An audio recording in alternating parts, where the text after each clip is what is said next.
Already గీల్ rice తయారు చేసుకోవడానికి చాలా చాలా తక్కువ ఇంగ్రీడియంట్స్ కావాలి. ట్రెడిషనల్గా అయితే ఈ రెసిపీ తయారు చేసుకోవడానికైతే రా గ్రెయిన్ రైస్ అంటే పచ్చి బియ్యాన్ని యూజ్ చేసి ప్రొసీజర్ని ఫాలో అయిపోతారు. కానీ నేను ఐ వాజ్ జస్ట్ థింకింగ్, ఒకవేళ రైస్ మిగిలిపోతే కూడా ఈ గీల్ రైస్, సౌత్ ఆఫ్రికన్ గీల్ రైస్ ఎలా తయారు చేసుకోవాలి, అదేంటో ఈరోజు చూద్దాము. వెరీ సింపుల్, ఇన్ఫ్యాక్ట్ సేమ్ ప్రొసీజరే. అక్కడ బియ్యం వేసుకుంటాం, ఇక్కడ రైస్ వేసుకుంటాం, దాట్స్ ఆల్. ఆల్రైట్, కావాల్సిన ఇంగ్రీడియంట్స్ ఏంటో చూసేద్దాము. బ్రౌన్ షుగర్, కాస్త బటర్, సినమన్ స్టిక్ అంటే దాల్చిన చెక్క. దాల్చిన చెక్క ఈ గీల్ రైస్కి ఒక సూపర్ ఇంపార్టెంట్ ఫ్లేవర్ని యాడ్ చేస్తుంది. నేను ఇక్కడ యూస్ చేస్తున్నాను ఆల్రెడీ కుక్ చేసుకున్న రైస్, అండ్ ఫ్లేవర్ కోసం ఒక బజ్జీ మిర్చి కూడా వాడుతున్నాను. ట్రెడిషనలీ గీల్ రైస్లో ఎటువంటి వెజిటేబుల్స్ అంటూ యూజ్ చేయరు.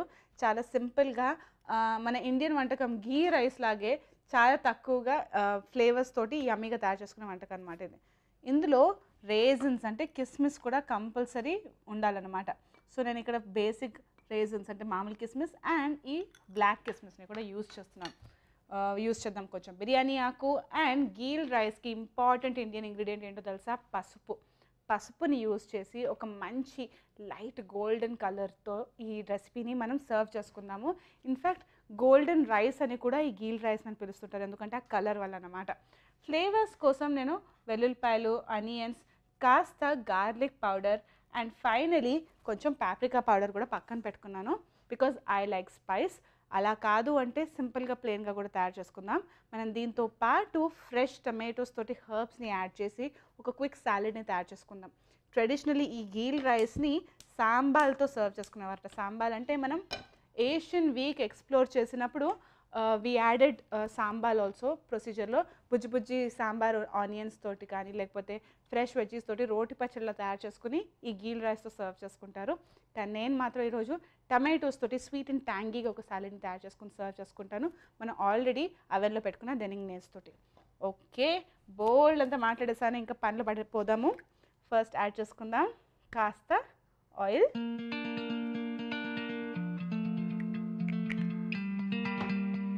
ఆనియన్స్ని నేను సాలెడ్లో యూజ్ చేస్తాను. ఈ గీల్ రైస్ని యూనో వాట్ సడన్గా అనిపిస్తుంది, ట్రెడిషనల్గా సౌత్ ఆఫ్రికన్ కుజిన్ ఎలా సర్వ్ చేస్తారో అలాగే తయారు చేసేసుకుందాం మనము.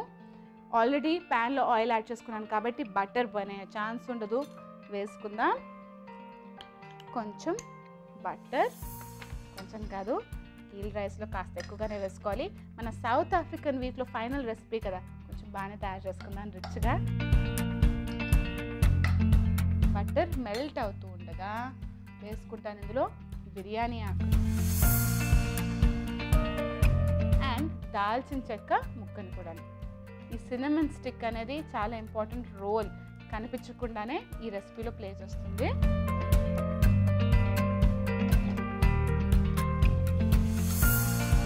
చాలామంది ఇళ్లలో ఈ వంటకం తయారు చేస్తూనే ఉంటారు, కానీ ఇది సౌత్ ఆఫ్రికన్ ఫేమస్ క్లాసిక్ అని మీకు తెలుసా? అలాంటి ఇంట్రెస్టింగ్ విషయాలు చెప్పడానికే కదా నేను ఇక్కడ ఉన్నది. ఓకే, ఇప్పుడు నేను ఇందులో వెరీ లిటిల్ స్పైస్ యాడ్ చేస్తాను. ఎందుకు వెరీ లిటిల్ అంటున్నానంటే బజ్జీ మిర్చి కారం కొంచెం తక్కువగా కూడా ఉంటుంది, అండ్ నేను కొంచెం యూజ్ చేస్తున్నాను కూడాను.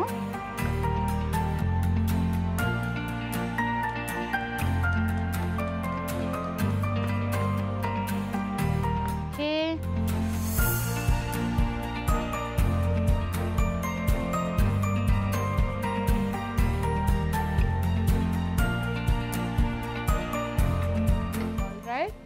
క్రిస్పీగా ఈ గ్రీన్ చిల్లీస్ బజ్జీ మిర్చి మారుతూ ఉండగా నెక్స్ట్ మనం ఇందులో వేసుకుందాం బ్రౌన్ షుగర్ని, అంటే డెమిరారా షుగర్ అంటారు కదా, అదే కొంచెం వేసేసుకుంటున్నాను. ఇలా ముందుగానే వేసేసుకోవడంతో పర్ఫెక్ట్గా ఒక సాసీ బేస్ రెడీ చేసుకుంటున్నాను అనమాట. సో దట్ రైస్ వేసుకున్న వెంటనే టపీమని కలిపేసుకోవచ్చు. Smell so good. ఇన్ఫ్యాక్ట్ ఈ దాల్చిన చెక్క అరోమా షుగర్ వేసుకున్న తర్వాత చాలా స్ట్రాంగ్గా తెలుస్తుంది. ఇప్పుడు నేను ఇందులో ఈ బ్యూటిఫుల్ గోల్డెన్ కలర్, అదే మన గోల్డెన్ గీల్ రైస్కి కాస్త పసుపు వేసుకుందాం. ఇన్ఫ్యాక్ట్ పసుపు ప్రతి ఒక్క గ్రెయిన్ని స్టెయిన్ చేస్తుంది కాబట్టి కొంచెం వేసుకున్నా కూడా సరిపోతుంది. మనకి ఆ లైట్ గోల్డెన్ కలర్ మాత్రమే కావాలి.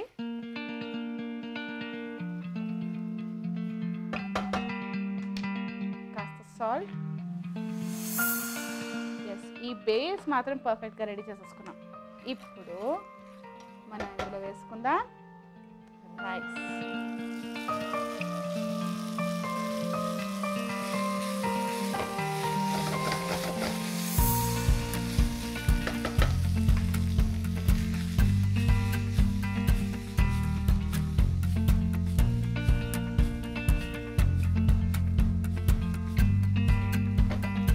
సాల్ట్.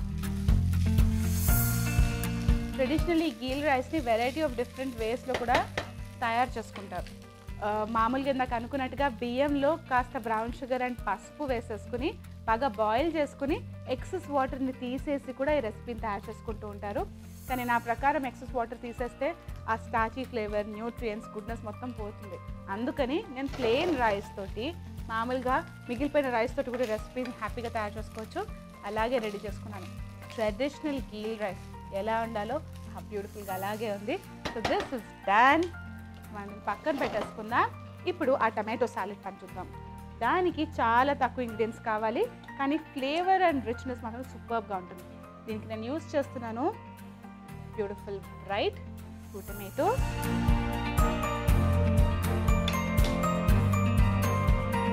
లైట్గా కట్ చేసేసుకుందాము. నేను కొంచెం థిక్గానే కట్ చేసుకుంటున్నాను, సో దాట్ ఒక మంచి చంకీ బిట్ లాగా వస్తుంది తినేటప్పుడు.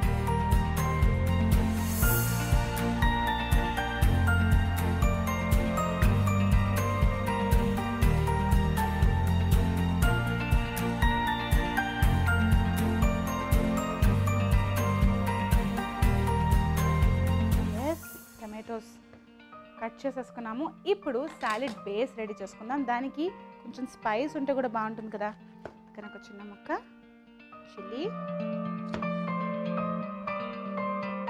కాస్త ఫైన్గానే చాప్ చేసుకుంటున్నాను వీటిని కూడాను.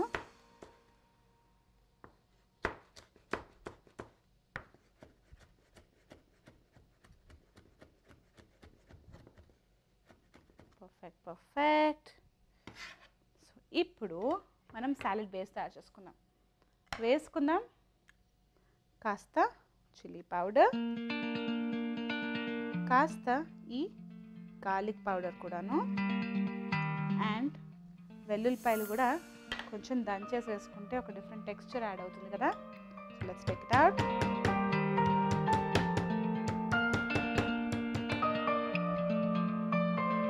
వెల్లుల్లిపాయలు, పచ్చిమిరపకాయలు. ఇన్ఫ్యాక్ట్ ఈ ప్రొసీజర్ అనేది కాస్త మోడర్న్ సాంబాల్ మిక్స్చర్ లాగా చెప్పచ్చు. ట్రెడిషనలీ మనం ఈ ఏషియన్ వీక్లో మనం వెరైటీ ఆఫ్ సాంబాల్స్ని ఎక్స్ప్లోర్ చేసాము. థాయ్ వీక్లో మనం రెడ్ కర్రీ పేస్ట్ కూడా వేసుకుని దంచుకున్నాం కదా రోట్లో.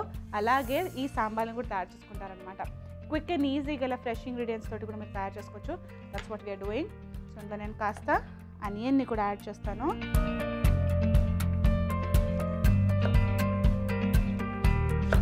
పర్ఫెక్ట్. టమాటోని డామినేట్ చేయకుండా కొంచెం oil,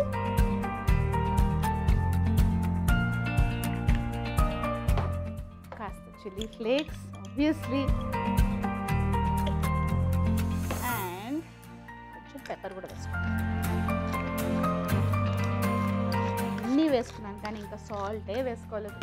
so a little of salt, one quick mix. Base ready అయిపోయింది. కావాలంటే ఫ్రెష్ హర్బ్స్ కూడా యాడ్ చేసుకోవచ్చు, కానీ this is perfect. So tomato ముక్కలు ఇందులో వేసేసుకుందాం. క్విక్గా లైట్గా మిక్స్ చేసేసుకుంటున్నాను. ఓహ్ బ్యూటిఫుల్ బ్యూటిఫుల్ సాలెడ్. ఇంకో విషయం తెలుసా, ఇలా సాలెడ్ని తయారు చేసేసుకుంటే ఇలా వెరైటీ ఆఫ్ ఫ్లేవర్స్ తోటి, ఆల్రెడీ అవైలబుల్ అయిన ఫ్లేవర్స్ తోటి, ఎటువంటి హర్బ్స్ అంటే ఏం యూస్ చేయట్లేదు కదా, రోటీస్లోకి, ప్లెయిన్ రైస్లోకి కూడా సూపర్గా ఉంటుంది. నెక్స్ట్ టైం ట్రై చేసి చూడండి. It's gonna taste so good. Yeah, bright vibrant quick salad ready అయిపోయింది. చూడడానికి కావాల్సిన ఫ్లేవర్స్ అన్ని కింద ఉన్నాయి, కానీ నేను ప్రెజెంటేషన్ చేసేటప్పుడు పర్ఫెక్ట్గా చేసేస్తాను. అండ్ ఈ గీల్ రైస్లో కంపల్సరీ రేజన్స్ ఉండాలి కదా, అందుకే పైన ఈ బ్యూటిఫుల్ రేజన్స్ని కూడా యాడ్ చేసేసుకుంటున్నాను. ఆల్రెడీ అవెన్లో chicken wings with tamarind sauce ready అయిపోతుంది. అన్నీ తీసుకొచ్చేసి ఫైనల్ ప్రెజెంటేషన్లో కలిసేద్దాం. All right, let's plate it. ఇప్పుడు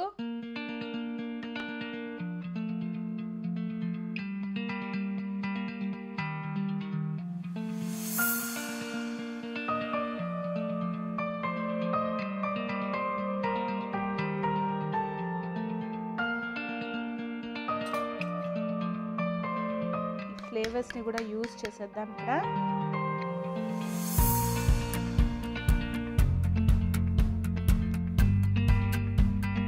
సర్వ్ చేసేటప్పుడు ఈ సినమన్ స్టిక్ అవసరం లేదుగా, పక్కన పెట్టేసుకుని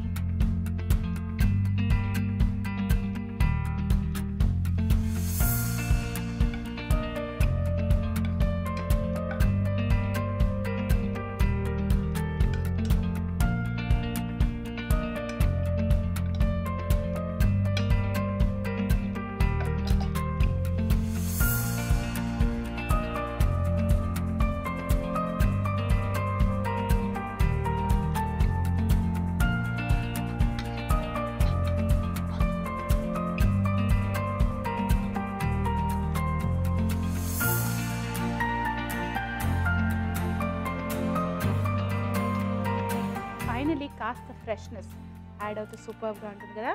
so little bit of parsley,